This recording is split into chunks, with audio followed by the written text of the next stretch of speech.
Welcome back to Monitors Unboxed. Today I'm testing the Xeneon 34WQHD240-C, the latest 34-inch QD-OLED ultrawide from Corsair.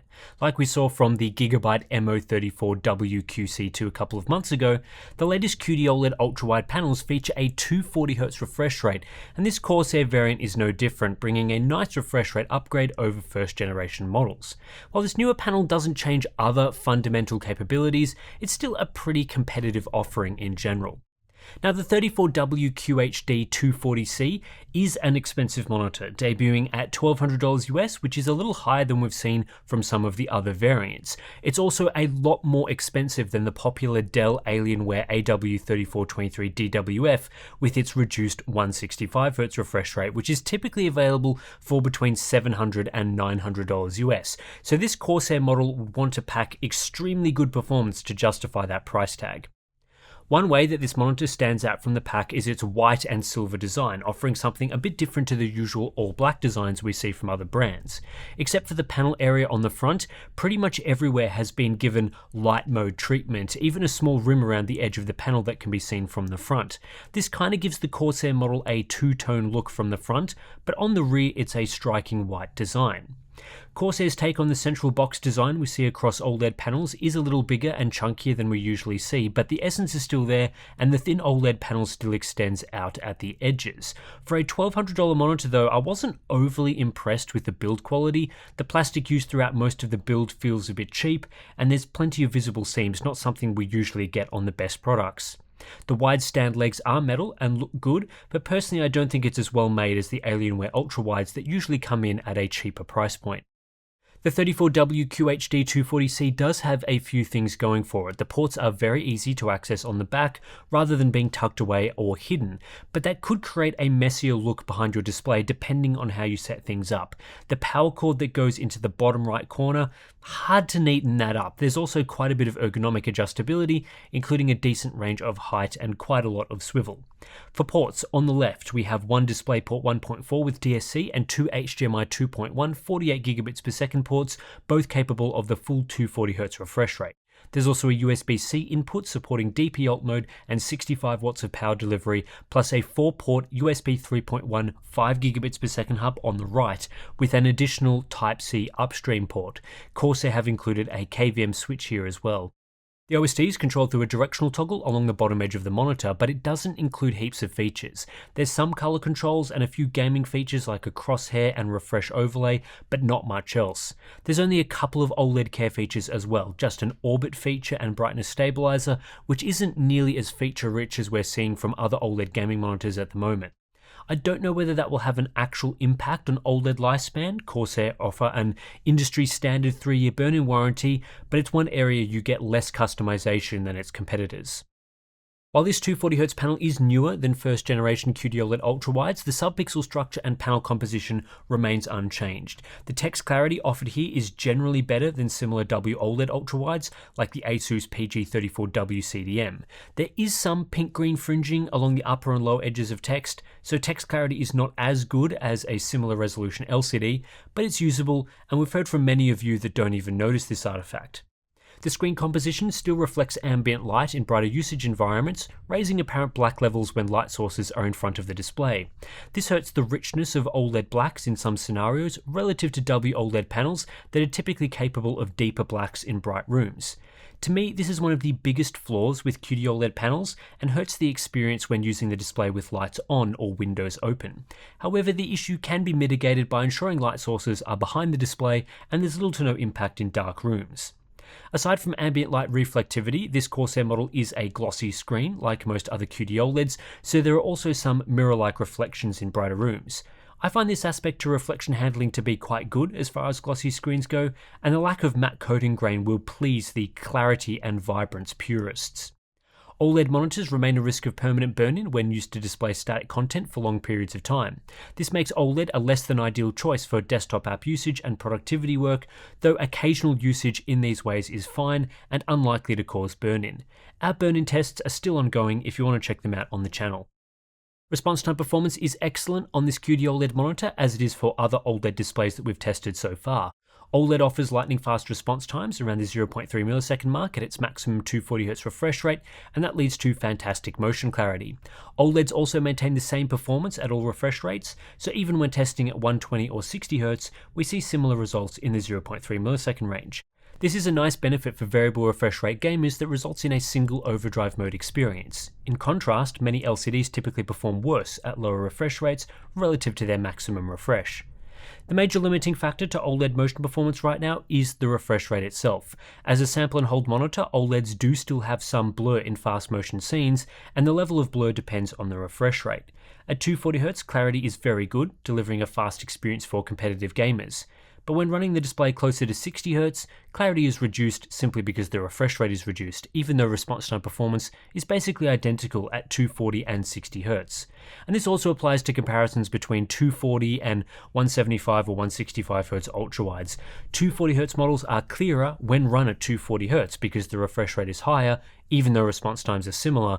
But if both are run at the same refresh rate, you'll see similar results. However, having such fast response times gives OLED a noticeable advantage over a slower response time LCD running at the same refresh rate.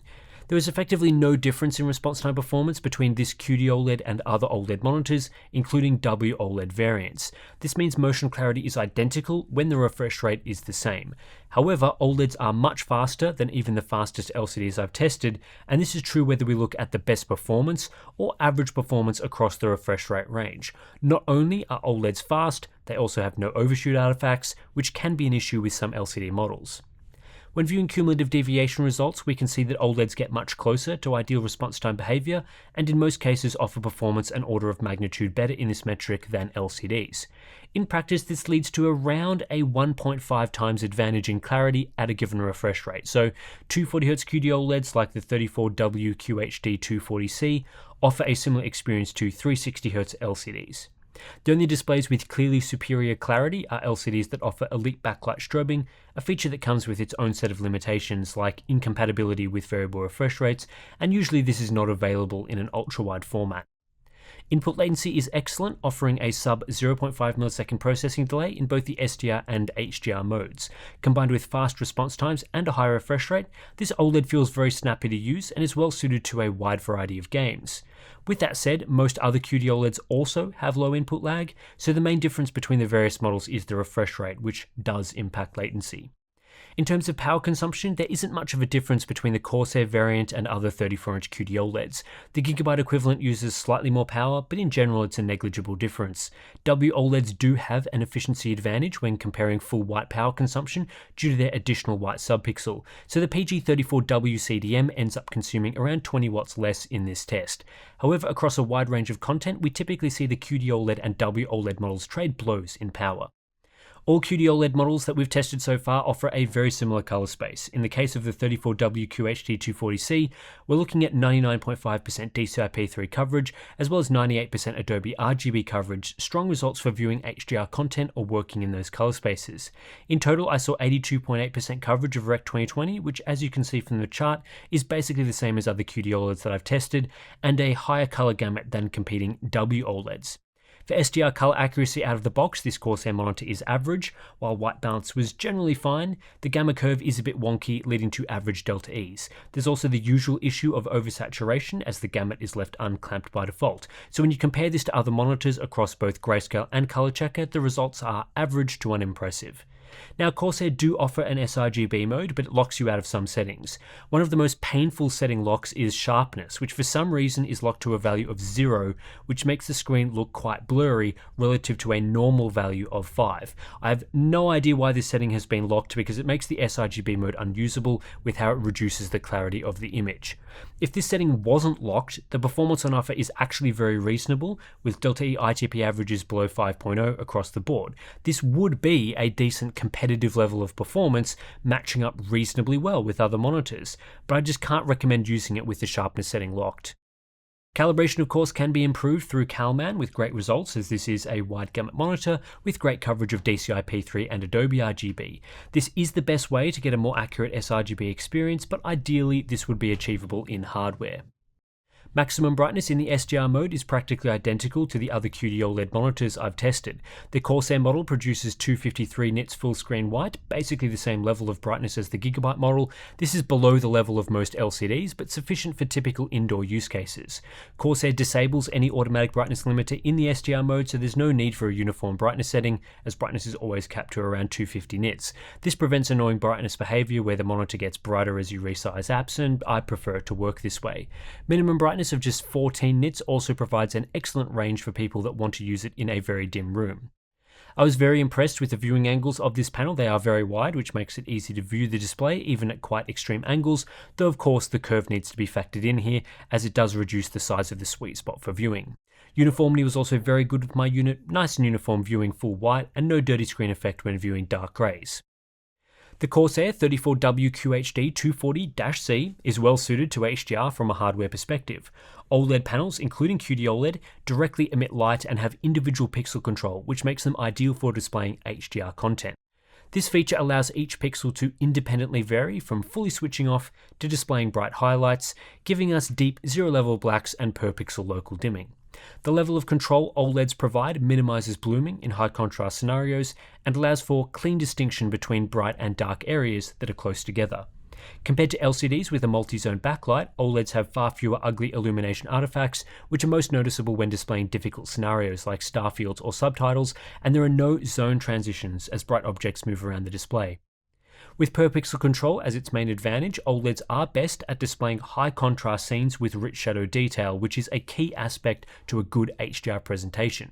Darker content interspersed with dazzling bright highlights brings out the best in OLED displays, as does HDR content with fast motion. For gamers especially, input latency on most OLEDs is low in the HDR mode. The weakness to the HDR presentation on an OLED is overall brightness. While peak brightness can be high in the best cases, full screen brightness is low, and this limits the punch in bright daytime scenes. LCDs may not have per-pixel control, but zone backlights can simply get significantly brighter in bright scenes. Depending on what you want out of an HDR monitor, your preference could swing more towards LCDs or more towards OLEDs, but generally speaking, OLEDs are a great choice that deliver a fantastic HDR presentation. This monitor has two HDR configurations, the default HDR mode, which is most like the true Black 400 mode seen on other QD-OLEDs, as well as an HDR peak brightness mode, which is the peak 1000 nit configuration. This gives us the same sort of performance characteristics as other monitors using QD-OLED panels. The HDR mode is the more accurate of the two modes. It has great EOTF tracking at all window sizes, eliminating any panel dimming and delivering strong color accuracy. However, peak brightness is limited to just 460 nits, which isn't very bright and prevents you from accessing the full 1000 nits the panel is capable of. The HDR peak brightness setting unlocks brightness, providing just over 1000 nits for the smallest elements. This mode is also generally accurate for less bright scenes with good EOTF tracking for smaller window sizes. However, it suffers from panel dimming in brighter scenes, and this shows up as poor EOTF tracking for larger window sizes. Essentially, the trade-off here is brighter highlights in darker scenes, with a hit to accuracy and brightness in brighter scenes. This is another QD-OLED monitor where you cannot get the best of both worlds, which is disappointing and a fundamental flaw with this generation of QD-OLED monitors. In synthetic tests, we get around 260 to 270 nits of brightness full screen in the HDR mode, regardless of what setting you choose. This is also true for a 10% window size, where the monitor is capable of about 460 nits. At 2% window size, we see the differences between the main configurations, with the default HDR mode locked to just 463 nits. All other monitors in this chart are using their most accurate configuration that ensures maximum brightness, and here when using the peak brightness mode, we get over 1000 nits. For real scene brightness, the 34WQHD240-C offers a similar experience to other QD-OLEDs, especially when looking at the peak brightness mode results. There is panel dimming, as we can see from the numbers on the right side of the chart, while real-world results are in line with other QD-OLEDs. The Gigabyte competitor only offers a weird brightness boosted configuration, which helps with panel dimming and can improve brightness in some scenes, but this comes at the expense of accuracy, particularly in dimmer scenes. So generally, I prefer the way the Corsair model works. HDR accuracy is pretty typical, coming in toward the middle of the charts, especially when looking at the peak brightness mode. HDR color volume is excellent, similar to other QD-OLEDs, and superior to WOLEDs thanks to higher color brightness values. In the Essentials checklist, Corsair do a good job of advertising this monitor. It's a real HDR product with performance that matches the listed specifications for the most part, outside of the usual issues with response time numbers. In the feature support matrix, this is a very typical showing for a QD-OLED, generally great numbers put up across the contrast and motion sections, plus quite a few feature inclusions such as a KVM switch, graceful SDR-HDR switching, and a USB-C port with 65 watts of power delivery. However, there's also a few downsides such as the locked sRGB mode and the risk of permanent burn-in. I also gave Corsair a cross for the no other firmware issues section because twice when I was using this monitor, it seemed to turn off out of the blue. Now, this could be related to the panel protect features activating without a warning or some other issue, but it was pretty bizarre behavior. If I had to guess, I believe it was doing a panel compensation cycle, and if it is that, this is a much worse way to initiate that feature than other monitors that either warn you or only run it when the monitor is in standby mode, so that probably needs a bit of tweaking and work. At the end of the day, I don't think the Corsair Xeneon 34WQHD240-C is a bad monitor, but it doesn't do enough to justify its high price tag. At $1,200 US, you'd want this to be the best 34-inch ultrawide on the market, and while some aspects to it are nice, such as the 240Hz refresh rate, it just isn't the best option for most people. The refresh rate increase over previous generation QD-OLED monitors is the highlight here, increasing from 165 or 175 Hz up to 240 Hz. Combined with excellent response times, this Corsair monitor has great motion clarity and plenty of refresh rate headroom for years of gaming. However, these benefits only come into play when running the monitor above 175 Hz. So if you're mostly going to be playing games more in the 60 to 120 FPS range, there's going to be no motion clarity difference relative to OLED monitors with a lower maximum refresh rate. Most other aspects to this display are identical to what we've seen from other QD-OLEDs over the last few years. Same sort of text clarity and screen coding, same sort of brightness characteristics, same sort of HDR experience. Corsair aren't doing anything unique with this product, which isn't necessarily a bad thing, given QD-OLED panels are excellent. It just means that in a sea of competition, the 34WQHD240-C doesn't stand out in any way. If anything, I think this display lacks a bit of polish that would be needed to justify the high price tag. The build quality is not amazing and not at the premium level that I'd usually associate with this class of monitor. The sRGB mode is well calibrated, but locks the sharpness setting to a blurry level. The panel protect features seem to activate with no warning, and there's only a limited array of OLED care options. It's one of the more basic OLED offerings that I've tested, but it's also on the more expensive side where generally you'd be expecting premium features. Now, I wouldn't necessarily recommend the Gigabyte 240Hz QD-OLED alternative over this Corsair model because the Gigabyte version also has its share of issues. Like with the Corsair unit, I felt the MO34WQC2 was too expensive. Instead, for most people wanting to game on a QD-OLED ultrawide, I'd just recommend the Dell Alienware AW3423DWF. It has better performance and features, and it's typically around $400 to $500 cheaper than the 34WQHD240-C. The only thing you are sacrificing is the refresh rate, which drops to 165 Hz, but honestly, for most gamers, that sort of refresh rate is adequate, and in my opinion, upgrading to 240 Hz is not worth a 50% price premium. Given that the panel technology used between those first-gen and current-gen units is very similar, I don't think the 240Hz variants can justify a huge premium. In my opinion, these models, including the Corsair, should be priced no higher than $900 US, and a price tag of $800 is even better. At $1,200, I just can't recommend it. So anyway, that's this review of the Corsair 240Hz QD-OLED ultrawide monitor. If you do appreciate the testing that we do here at Monitors Unboxed, then please do consider supporting the channel directly. We have our Patreon page, which is a great place to get all sorts of cool and interesting benefits, like our Discord community, great place to chat about monitors. We've got ICC profiles as well, if you want to sign up, get the calibrated profiles that we create during these reviews. Or alternatively, we've also got our YouTube channel memberships, which is an option. So thanks for watching, and I'll catch you in the next one.